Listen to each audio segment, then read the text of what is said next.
Saudações, família! Sejam todos muito bem-vindos, hermanos e hermanas. Vocês já imaginaram um homem que nasceu na pobreza, se tornou chefe da máfia de Chicago, manipulou eleições, trabalhou com a CIA e se apaixonou por Marilyn Monroe? Esta é a história real de Sam Giancana, um homem que jogou com o poder e pagou um alto preço. Preparem-se para uma jornada pelo submundo organizado, segredos políticos e traições. Quem foi o verdadeiro Sam Giancana? Um mafioso implacável ou uma peça descartada pelo sistema? Vocês irão descobrir tudo isso hoje. Mas antes, inscrevam-se, deixem o like e cliquem no botão de hyper antes de mergulharem nessa história. Bora pro vídeo.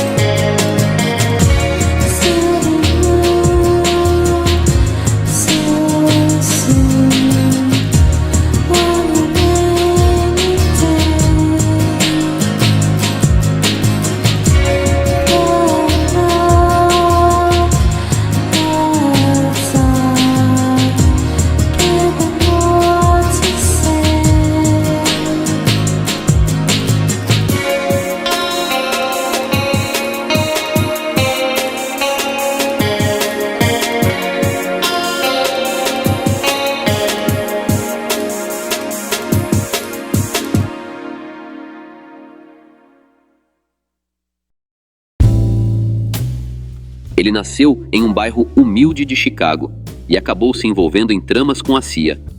Era próximo do presidente Kennedy, teve um romance com Marilyn Monroe e foi o líder oculto do submundo organizado. Desde o começo, um mafioso pode ter tanto poder quanto um político. Qual você acha que é a verdadeira diferença entre um gangster e um presidente? Já deixem aqui nos comentários.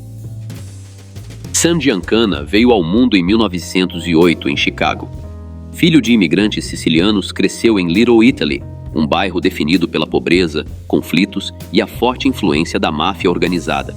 Desde pequeno, Sam demonstrava duas características marcantes: uma aversão absoluta por autoridades e uma ambição sem freios. Era magro, ágil, destemido e não recuava diante de ninguém. Sam Giancana começou sua trajetória roubando carros e trabalhando como motorista para ladrões, mas logo se juntou a um grupo chamado Gangue 42, famosos por serem animalescos. Eles atacavam sem hesitar, enfrentavam rivais e agiam com determinação.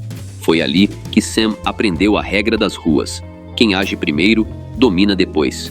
E a máfia de Chicago, o temido Outfit, logo reparou nele. O chefe do Outfit, Paul Ricard, enxergou potencial em Sam, não apenas pela ousadia, mas pela inteligência afiada nas ruas. Deram a ele missões: intimidar, cobrar dívidas, resolver problemas. E Sam executava tudo com precisão. Conquistou respeito com uma combinação de estratégia, firmeza e discrição.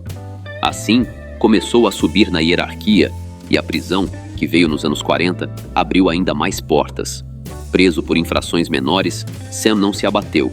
Pelo contrário, na cadeia, forjou alianças estratégicas com mafiosos de outras cidades. Ao sair, tinha um objetivo claro: vou ser o chefe e não vou hesitar. Fique ligado, porque você vai descobrir como Sam Giancana se tornou o líder supremo do Outfit. Ele dominou o jogo clandestino em Chicago e começou a puxar os cordões em Washington, Hollywood e até em Havana. Quando um mafioso entra na política, as linhas entre crime e poder se dissolvem. Enquanto políticos posavam para as câmeras, ele decidia quem subia e quem caía. Sam não controlava apenas as ruas de Chicago. Ele influenciava eleições, artistas, cassinos e até governos estrangeiros. E fazia tudo isso sem alarde, apenas com um olhar. No início dos anos 50, o chefe oficial do Outfit, Tony Accardo, decide se afastar para evitar o radar do FBI e escolhe um homem jovem, calculista e ambicioso para seu lugar, Sam Giancana. Mas Sam não queria ser apenas mais um chefe, ele almejava ser o mais poderoso. Sob seu comando, o Outfit dominava as casas de apostas em Chicago, o sindicato dos caminhoneiros, os clubes noturnos mais sofisticados e uma rede de extorsão que se estendia até Las Vegas.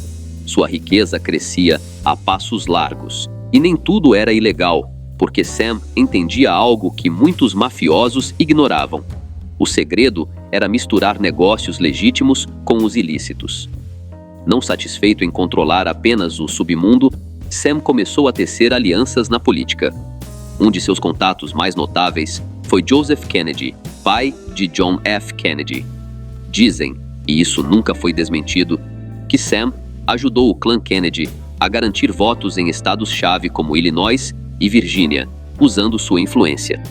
Se o garoto vencesse, todos ganhariam. E o garoto venceu. John F. Kennedy se tornou presidente em 1961.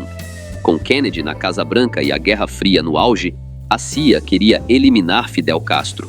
E adivinha quem eles procuraram? A máfia. E Sam Giancana. A lógica era clara. O outfit perdeu milhões com a Revolução Cubana. Sam tinha contatos, homens de confiança e motivação, enquanto o governo precisava de resultados sem deixar rastros oficiais. Sam trabalhou com a CIA em tentativas frustradas de eliminar Castro, usando suas redes mafiosas e conexões em Havana. Mas quando o poder se sente traído, ele se vinga. Sam se achava intocável, mas cometeu um erro fatal. Tornou-se visível demais, passou a frequentar o círculo de celebridades e se envolveu romanticamente com alguém que nunca deveria ter se aproximado. Marilyn Monroe, sim, a mesma mulher ligada ao presidente Kennedy. E foi aí que o equilíbrio desmoronou. Nos próximos minutos, você vai descobrir como Sam Giancana se tornou um problema para seus aliados, como as portas começaram a se fechar e como sua proximidade com o poder o colocou na mira de inimigos muito mais perigosos. Porque, quando o crime se mistura ao poder, quem comanda deixa de ser o mafioso. Por anos, Sam Giancana foi o coringa do jogo. A máfia, a CIA, os políticos, todos o usaram. Mas, quando deixou de ser útil, virou um problema. E nesse mundo, problemas não duram muito. O que você acha mais perigoso? Trair a máfia ou saber demais sobre o governo? Sam não era discreto. Ele adorava o glamour, os clubes, as manchetes. E entre seus romances, surgiu um que era uma bomba: Marilyn Monroe. Ela também tinha laços com John F. Kennedy e seu irmão Bobby. Sam sabia disso, e, em um mundo onde a discrição é lei, isso era como brincar com fogo. Alguns dizem que ele usou essa informação para pressionar pessoas poderosas. Outros, que ele simplesmente se tornou uma testemunha inconveniente. O fato é que depois disso, tudo começou a desmoronar. Robert Kennedy, como procurador-geral, lançou uma campanha implacável contra o submundo organizado e colocou Sam na mira. Investigações, perseguições fiscais, ameaças aos seus negócios. O mesmo governo que antes o usava, agora queria apagá-lo. Os chefes tradicionais da máfia também começaram a desconfiar. Por que Sam aparecia em revistas? Por que se encontrava com políticos? Por que estava tão exposto? Tony Accardo e outros líderes de Chicago passaram a vê-lo como um risco, mais do que como um chefe. E na máfia, quando você perde a confiança, perde o trono. No meio dos anos 60, o FBI o monitorava dia e noite. A máfia tirava seus territórios, seus lucros despencavam, seus aliados sumiam. Sam, que estava acostumado ao poder absoluto, ficava cada vez mais isolado. Ele sabia coisas que poderiam derrubar muita gente. Um ex-agente diria, anos depois, isso não fazia dele um chefe, mas uma bomba prestes a explodir. A máfia queria ele fora, o governo queria ele calado, e seus aliados políticos queriam distância. Então, Sam fez o que mafiosos fazem quando sentem a morte chegando. Fugiu. Mas no exílio, o que encontrou foi algo ainda pior. No final dos anos 60, Sam Giancana estava encurralado. Sem poder real no outfit, sob vigilância constante do FBI e abandonado por seus antigos aliados, ele tomou uma decisão drástica: fugir para o México. Mas não era para se esconder. Sam continuava movendo as peças do jogo. Na cidade do México, ele não sumiu. Pelo contrário, cercou-se de seguranças, vivia em áreas de elite e mantinha contatos com figuras do submundo latino-estadunidense. Rumores sugerem que ele ajudou a organizar rotas clandestinas que passavam por Cuba e América Central. Relatos não confirmados até o ligam a operações secretas de inteligência, lavagem de dinheiro e conexões com ditadores. Exilado, Sam ainda era uma peça no tabuleiro do poder. Em 1974, o governo dos Estados Unidos exigiu seu retorno oficial. Ele foi convocado a depor sobre os laços entre a CIA e a máfia, especialmente nos planos para eliminar Fidel Castro. Sam sabia o que isso significava e resistiu, mas foi extraditado. O governo não te chama por justiça, te chama para decidir se você ainda é útil ou se chegou a hora de te apagar. De volta a Chicago, Sam foi isolado. A máfia não o recebeu de braços abertos, o FBI o pressionava e seus antigos parceiros já não confiavam nele. Em meio a isso, uma data surgiu no horizonte: 15 de junho de 1975, o dia em que ele deveria depor formalmente perante um comitê federal. Mas Sam nunca chegou a essa audiência. Ele estava sob vigilância do FBI, aguardado pelo Senado e temido pela máfia. Tinha um encontro marcado com o Congresso, mas alguém chegou antes. Em 19 de junho de 1975, Sam Giancana foi encontrado eliminado em sua casa em Oak Park, Illinois. Ele preparava um jantar simples, linguiças italianas, quando alguém chegou, alguém em quem ele confiava. Essa pessoa entrou e, sem dizer uma palavra, disparou uma bala na nuca de Sam. Ele caiu, mas ainda estava vivo. Então, o sicário virou e disparou mais 6 vezes, diretamente no rosto. Um recado, uma execução, uma assinatura sem nome. Ninguém ouviu nada, ninguém viu nada. A casa não foi arrombada, não havia sinais de luta, nada foi roubado. Apenas um homem cozinhando, e depois um corpo com 7 tiros. O FBI monitorava a casa de Sam Giancana, mas não viu nada. A polícia chegou, mas nunca encontrou culpados. Ninguém foi preso. Quem tinha motivos para acabar com ele? A máfia o via como um traidor, alguém que falava demais. Ele não era mais útil e poderia comprometer muita gente. A CIA temia seu depoimento sobre os planos secretos para eliminar Fidel Castro, que poderia expor operações sigilosas. O governo, suas conexões com os Kennedy, as eleições e o submundo organizado o tornavam uma ameaça à estabilidade. E havia mais alguém? Alguns acreditam que até ex-aliados internacionais queriam silenciá-lo para evitar vazamentos ainda maiores. A autópsia confirmou o óbvio: morte por múltiplos disparos com silenciador. Mas quem puxou o gatilho? Quem ele deixou entrar? Por quê? Essas perguntas nunca foram respondidas. Após tanto poder, ninguém levantou um dedo por ele. Há pessoas que não descansam e verdades que ninguém quer ver reveladas. Sam Giancana caiu com 7 balas, mas seu nome sobreviveu. Ele foi enterrado, mas o medo do que ele sabia continuou vivo por anos.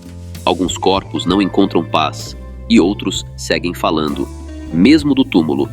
Em 23 de junho de 1975, Sam Giancana foi sepultado no cemitério Mount Carmel, o mesmo onde descansam outros grandes chefes, como Al Capone. Poucos compareceram, não houve homenagens, apenas olhares silenciosos e uma sensação compartilhada. Melhor não falar sobre isso. O FBI não encontrou suspeitos, a máfia não chorou pelo capo caído, o Congresso cancelou suas perguntas. Tudo ficou envolto em uma nuvem de indiferença suspeita. A imprensa, por anos, repetiu a mesma história. Um crime sem solução, possivelmente um acerto de contas. Mas todos sabiam que não era só isso. Sam estava prestes a depor sobre as conexões entre a máfia e a CIA, a queda de Marilyn Monroe, a fraude eleitoral de 1960, o papel do crime organizado na América Latina. Nada disso veio à tona oficialmente. Quando ele caiu, os arquivos foram selados. Décadas depois, ex-agentes de inteligência mencionaram seu nome em livros. Documentários o citaram de passagem. Como mafioso, Sam era temido e respeitado. Ele se tornou um símbolo do que acontece quando um criminoso se envolve com gente poderosa demais. Não era apenas um gangster, era um peão e, ao mesmo tempo, uma pistola. Fique ligado, porque vamos fechar esta história com uma reflexão final sobre quem realmente foi Sam Giancana. Um mafioso traiçoeiro, uma peça do poder ou um homem que brincou com fogo até se queimar? Nem todos os mafiosos caem pelo que fizeram. Alguns caem pelo que sabiam. Sam Giancana foi chefe do Outfit de Chicago, parceiro da CIA, aliado dos Kennedy e amante de Marilyn Monroe. Mas no fim, ficou sozinho, sem proteção, com 7 tiros como despedida. Quando você joga com todos, todos querem te ver cair. Quem foi realmente Sam Giancana? Ele foi mais que um mafioso. Foi uma ponte entre 2 mundos. O submundo das apostas, do contrabando e das execuções, e o mundo visível das eleições, governos e conspirações. Sam não apenas ordenou quedas, ele financiou campanhas. Não apenas controlou clubes, manipulou países. Ele quis ser mais que um capo, e isso selou seu destino. Gangster ou peça de um jogo maior? Há 2 formas de enxergar sua história. 1. O mafioso clássico, frio, ambicioso, implacável, que se expôs demais e pagou o preço. 2. O instrumento do sistema, usado por políticos, agências e governos até saber demais e precisar ser eliminado. Talvez ele tenha sido ambos, talvez nenhum dos 2. Mas uma coisa é certa, ninguém que sabia tanto quanto ele morreu tão sozinho. O fim de Sam foi um desfecho, um aviso e um símbolo. Não importa o quão alto você chegue, quantos segredos guarde ou com quantos poderosos se sente à mesa, no mundo do poder real, quando você deixa de ser útil, é descartado. E quando sabe demais, é apagado. Esta é a história real de Sam Giancana, o mafioso que não soube quando parar. Por fim, o capo que se envolveu com forças maiores e o homem que, por querer ser mais que um mafioso, enfrentou um poder muito mais perigoso, aquele que nunca deixa rastros.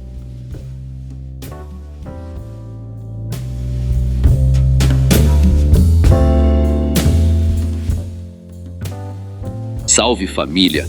E assim termina a história de Sam Giancana, um homem que subiu ao topo do submundo organizado, manipulou os poderosos e caiu por saber demais. Sua vida nos deixa uma pergunta: até onde alguém pode ir quando joga com o poder? Conta aqui nos comentários. Você acha que Sam foi um mestre do submundo ou apenas um alvo do sistema? Se essa história prendeu vocês, não esqueçam de deixarem seu like e se inscreverem no canal para mais histórias reais que misturam máfia, política e segredos. Se quiserem apoiar ainda mais, torne-se membro do canal. O apoio de vocês é fundamental para nós. Nos vemos no próximo vídeo.